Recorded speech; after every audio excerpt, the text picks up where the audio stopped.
não são evangélicos, receba a paz do Senhor também. Quem tem paz, dá a paz. Glória a Deus. Então, receba a paz do Senhor. Esta noite, estamos aqui reunidos com um só objetivo, né, de congratular com a irmã Isabel esta data magna na história da irmã Isabel, de completar 50 e poucos anos, que ela já quer antecipar para 60. Você já pode aposentar, hein, amiga? Ela já quer saber tá de novo. Tá certo, mãe Davi? Não é para todos, né? Sabe que a nossa vida está na mão de Deus. As nossas vidas estão na mão de Deus. Ele é o autor da vida. E é um prazer inenarrável estar aqui, juntamente com todos, com a Isabel, com seu esposo, Rai.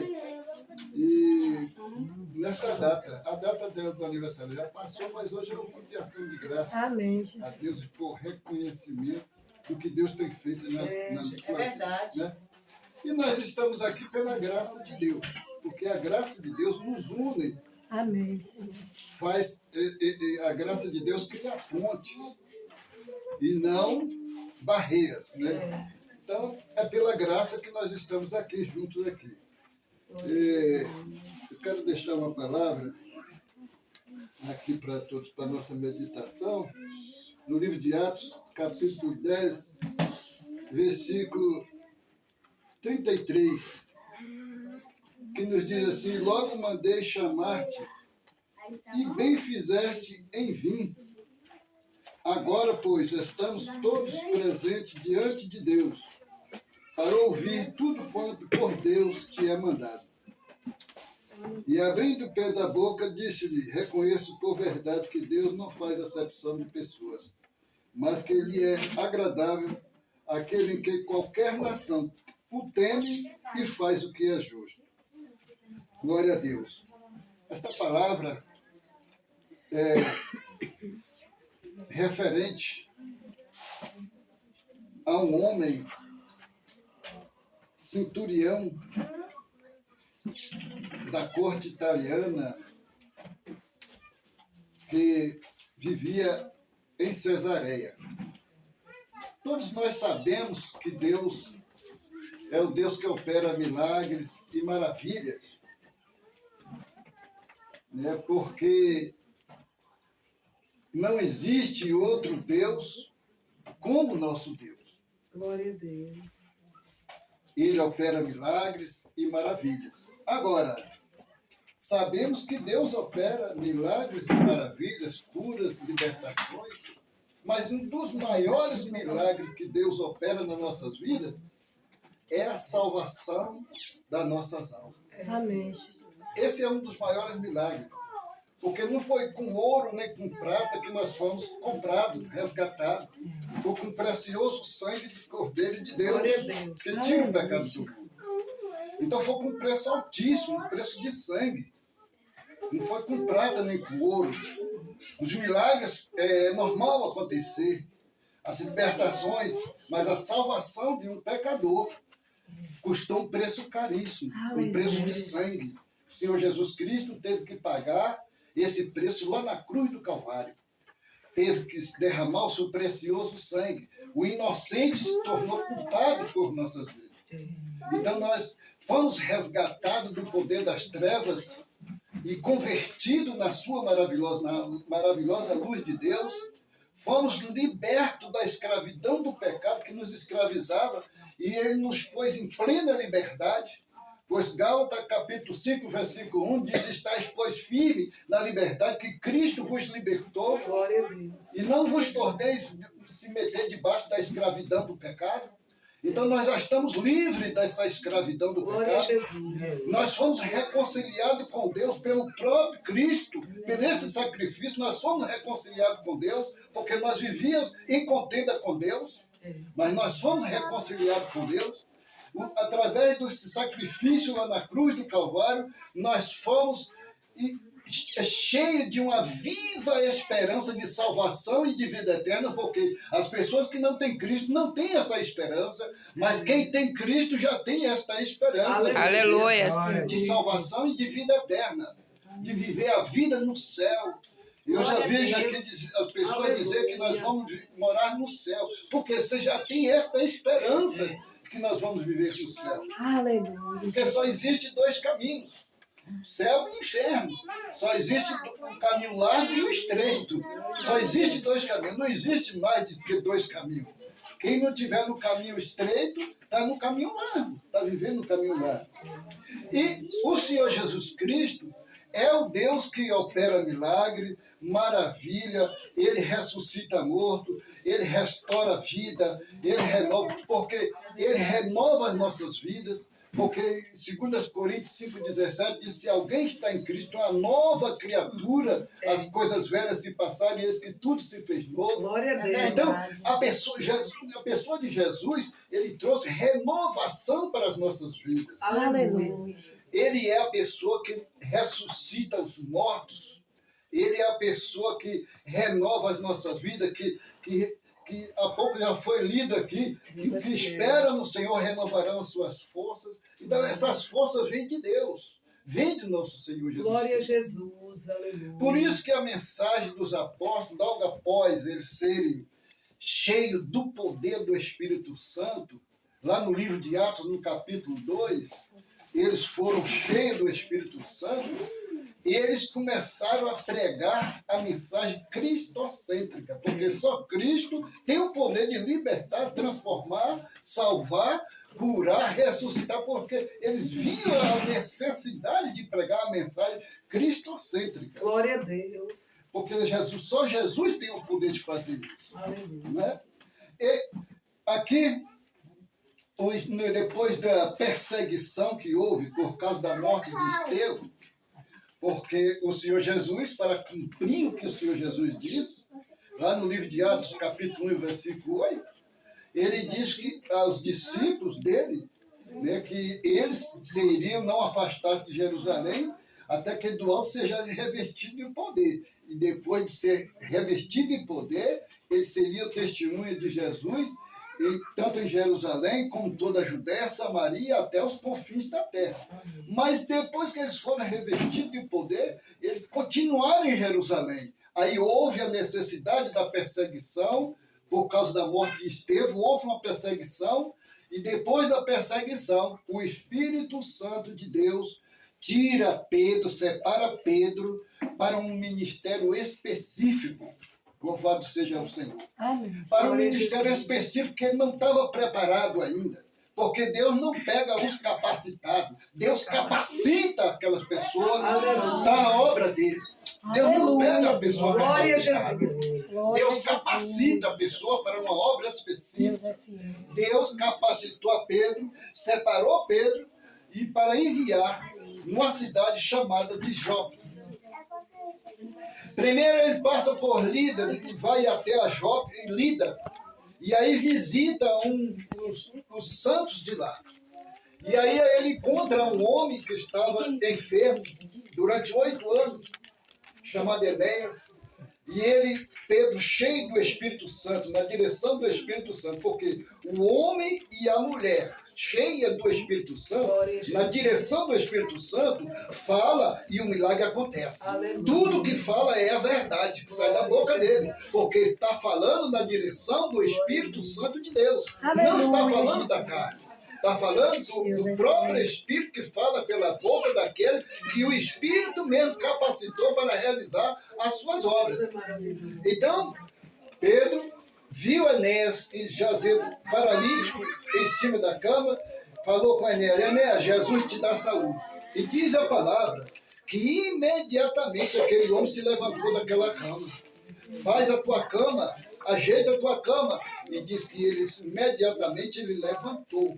E as pessoas que viam aquele homem durante 8 anos jazendo paralítico em uma cama, estava acostumado a ver a situação, quando viu ele andando, e aí pergunta para ele: Enéas, por que, quem foi? Qual foi o médico que te curou?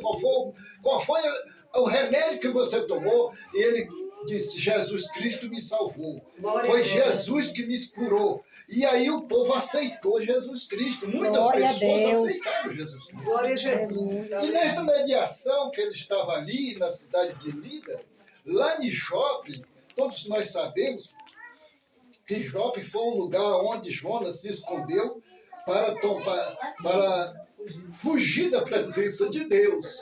E ali vivia uma viúva, uma discípula viúva, por nome Dorca, que tinha boas obras, fazia boas obras com as pessoas, com aquelas pessoas que viviam em redor dela. Então ela tinha um grande testemunho de boas obras. É o que acontece com... Eu já vi aqui pessoas dizendo da irmã Isabel, boas obras. E essas boas obras é que nos vão testificar lá no céu diante de Deus, porque Apocalipse 20, capítulo 11 e 12, o apóstolo João diz que viu lá, teve uma visão do que estava sentado no trono, que o céu fugiu e a terra fugiu da sua presença. E na presença daquele que estava sentado no trono, foi aberto os livros diante dele. E foi aberto o livro da vida, aonde tinha os mortos grandes e pequenos, foram julgados pelo que estava escrito no livro da vida, pelas suas obras que foram feitas aqui na terra. Então as nossas obras lá no céu vai justificar a gente. Se fizermos boas obras, vão ter recompensa. Agora, se fizer mais obras, vai ter sua recompensa também. É, Jesus. É as nossas obras. E diz que esta mulher, esta discípula, esta amada Dorca, tinha boas obras lá, tinha testemunho, como hoje está tendo testemunho aqui da irmã Isabel. E esta viúva, esta discípula, naquela mediação, naqueles dias que Pedro estava lá em Lida, ela adoeceu e veio a falecer. E aí os santos mandam chamar Pedro lá, e ele, quando ele chega cá, ele vem para ver a mulher morta, diz que ele ajoelha do lado, clama a Deus e diga para aquela mulher, Talita, levanta-te. E a mulher abre o olho. E ele pega ela pela mão e apresenta as outras mulheres. Porque o homem cheio do Espírito Santo, ele só faz falar, mas o poder venha de dentro dele. Venha do Espírito Santo. Venha de Deus o poder. O poder de ressuscitar é de Deus. O poder de curar é de Deus, porque só Deus tem poder de curar. Os homens, a mídia fala muitas coisas aí e deixa as pessoas crendo naquela pessoa. Mas aquela pessoa, se não for Deus capacitando aquela pessoa não tem poder para fazer milagres acontecer. Então, quando Pedro estava ali, aconteceu isso que veio que adoecer esta mulher, ia falecer, e ele veio com a sua palavra, com a sua oração, ele veio e levantou e ressuscitou, Deus ressuscitou aquela mulher. Enquanto Pedro estava lá, em Jope, em Lida, há um homem lá em Cesareia, um centurião, capítulo 10 de Atos, estava orando, um homem temente a Deus, um centurião da corte italiana. Esse homem vivia lá em Cesareia. Esse homem não podia entrar na sinagoga dos judeus, porque ele não era aceito, ele era italiano.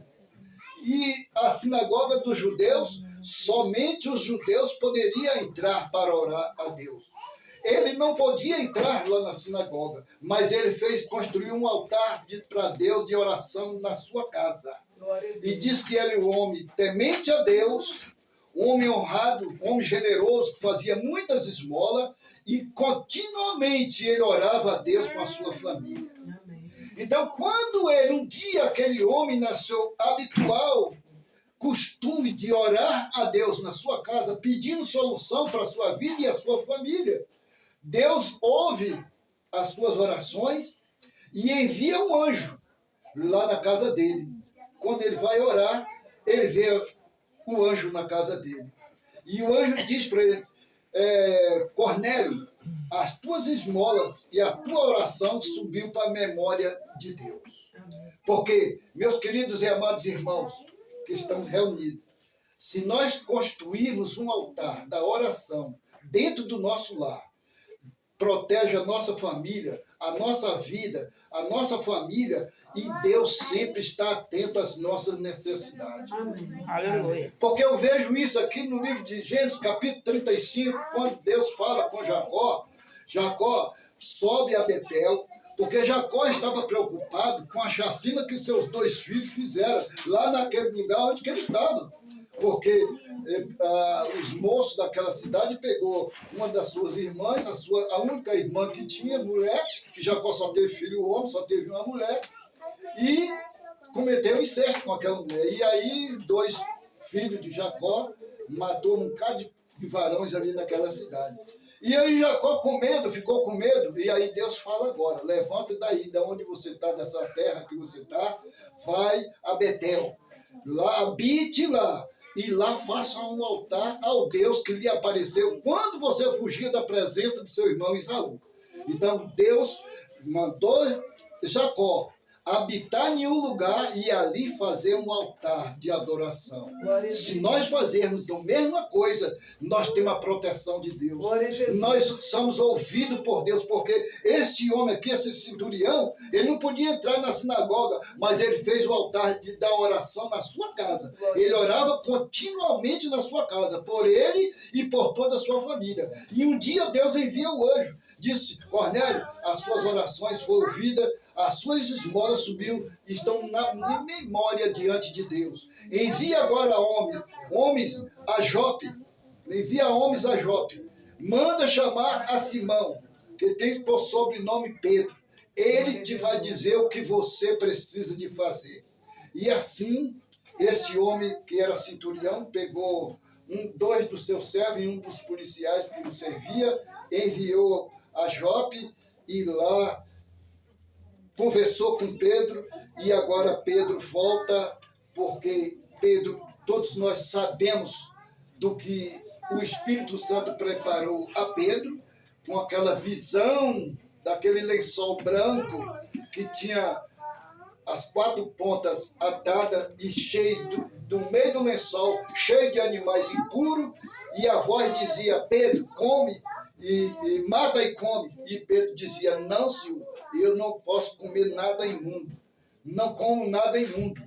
Mas Deus, o Espírito Santo falou: não se torne imundo, que Deus já purificou. Então ele compreendeu que ele devia ir à casa desse centurião italiano para pregar a salvação, porque lá tinha gente precisando de salvação. Glória a Jesus. Então ele foi com os policiais, com os servos desse homem, do centurião, e ao entrar na casa desse centurião, o centurião já tinha começado o culto da oração. Todos já estavam reunidos na presença de Deus.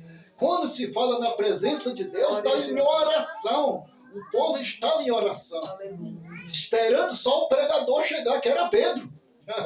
Então, ali era o costume dele, orar continuamente. O importante é a gente manter o altar da oração no nosso lar. A oração nos protege a nossa família, protege espiritualmente, porque a oração é um exercício espiritual. A oração é falar com Deus individualmente, coletivamente e individualmente. Se esteja dirigindo, ore. Esteja no trabalho, ore. Esteja em casa, ore. Porque a oração é a chave da nossa vitória. Aleluia. Glória a Jesus. Sem oração não existe vitória. Não existe fortalecimento espiritual. Sem oração não existe discernimento espiritual. A oração, já chama de dizer, é a chave da nossa vitória. Quanto mais oração, mais poder a gente adquire espiritual. Sem oração, você fica sem poder. Então, se está passando por dificuldade, ore a Deus. Se está passando por um momento alegre na sua vida, ore a Deus. Se está desfrutando de alegria, ore a Deus em agradecimento. É o que nós estamos fazendo aqui. É, Jesus. Né? Então, aquele homem, quando Pedro chega na casa dele, porque, então, o Espírito Santo preparou a Pedro para poder entrar na casa de um ímpio, de um gentio, Aquele homem era tido como gentil, porque então os discípulos só entravam na casa de judeu, só pregavam para judeu. Achava que a graça de Deus, o sacrifício de Jesus Cristo lá na cruz do Calvário, era só para os judeus, era só para os israelitas. Mas o Espírito Santo ensinou a Pedro que esta barreira que é tida pelo judaísmo tinha sido quebrada lá na cruz do Calvário por Cristo, porque Cristo morreu para todos. Deus não faz acepção de pessoas. Aleluia, Deus. Então, Pedro precisava entender. Por isso que eu digo, Deus não chama os capacitados, Ele capacita as pessoas para fazer Glória a essa obra. Jesus. Então Deus, o Espírito Santo, capacitou a Pedro, preparou Pedro para entrar na casa desse centurião, para ali pregar a palavra e todos serem salvos, ser aceitar Jesus Cristo. Então, quando Pedro compreende esse mistério, porque a barreira, a graça nos traz esta possibilidade de nos ajuntarmos e não nos separarmos, e aí agora Pedro entra na casa de Cornélio. E aí, quando Pedro entra na casa de Cornélio, a casa já estava cheia de gente. Cornélio tinha convidado os parentes, os amigos. A casa estava cheia de gente, só esperando o pregador para ouvir tudo quanto por Deus tinha mandado para ele pregar. Então, quando ele chegou, ele olhou, Cornélio ajoelhou nos pés dele. Ele disse, não, eu não ajoelho não, porque eu sou homem também. Entendeu? Por que razão mandaste me chamar? Ele disse, eu estava orando. Eu estou costume de orar na minha casa. E um dia eu estava orando, apareceu um varão diante de mim de roupa resplandecente e disse, olha, a tua oração e as tuas esmolas subiu em memorial diante de Deus. Glória a Deus. Agora envia homens a Jope, manda chamar a Simão, que tem por sobrenome Pedro, que está na casa de um Simão, que é curtidor, que a casa dele é junto do mar. Manda chamar ele, que ele vai te dizer o que você deve de fazer. Então mandei te chamar. E foi bom você vir, que nós aqui estamos todos diante de Deus para ouvir tudo quanto Deus mandou você falar para nós. E aí Pedro começou a falar de Jesus Cristo, diz que o Espírito Santo baixou ali, e todos começaram a falar em mistério, em língua diferente, e todos foram batizados com o Espírito Santo. Aleluia, glória a Deus. Porque o coração deles estava preparado para receber a palavra. Nós temos que apresentar diante de Deus, mas com o coração preparado para receber o que é de Deus. Não adianta a gente se reunir com o coração cheio de mágoa, de rancor, despreparado, pensando em outra coisa, né? Um coração tem que estar voltado para Deus. Porque Deus não vê fisionomia, não vê como o homem vê, não. Deus vê o coração. O profeta Samuel errou, né? O profeta Samuel viu aqueles filhos de Jessé, um rapazão bonito, todo. Autor foi assim, Deus mandou consagrar isso aqui. Deus vê para isso aí, não. Deus não vê como o homem vê, não. Aleluia. Deus olha o que está diante dos seus narizes, mas Deus olha o coração. Aí mandou chamar Davi, o pequenininho que estava lá no campo. Porque Deus não olha por fisionomia de homem, nem de mulher. Deus quer saber do coração. Um coração preparado. Deus ainda fala ainda na palavra. Quando me buscarem de todo o vosso coração, aí eu estou pronto para ouvir. Então, quando nós nos reunimos, nós temos que estar com o coração preparado. Louvado seja Deus. Aleluia. Ainda aqui, em Gênesis, quando Deus manda Jacó ir para Betel, procurar um lugar para ali habitar e ali fazer um altar, Jacó compreende a situação, a seriedade desse chamado que Jacó recebeu de Deus. Ele viu que a sua família não vivia fazendo obras para agradar a Deus, mas sim para desagradar a Deus, porque tem pessoas que só fazem obra para desagradar a Deus, né? Então, quando a gente está nessa situação, Jacó viu a sua família com obras desagradáveis. Aí ele dá uma ordem para seus criados e a sua família, né? Purificai os vossos corações, mudai as suas vestes e tirai os deuses estranhos que estão no meio de vocês. Tirai os deuses estranhos que há no meio de vocês, muda as suas vestes e purificai para buscar a Deus de todo o vosso coração. Assim nós teremos a resposta de Deus. Né? Mas que desta noite, que Deus em Cristo Jesus nos abençoe. Eu já estou grato presença de todos aqui, e que, pelo que eu já ouvi, pela presença de todos aqui, eu sou grato a Deus pelas suas vidas. E neste momento eu quero convidar a irmã Isabel, aqui o irmão Dai, para fazer uma oração por vocês dois. Aleluia, Deus. Abençoe, Jesus. Eita glória. Glória a Deus. Vamos orar. Vamos colocar sobre os vossos pés.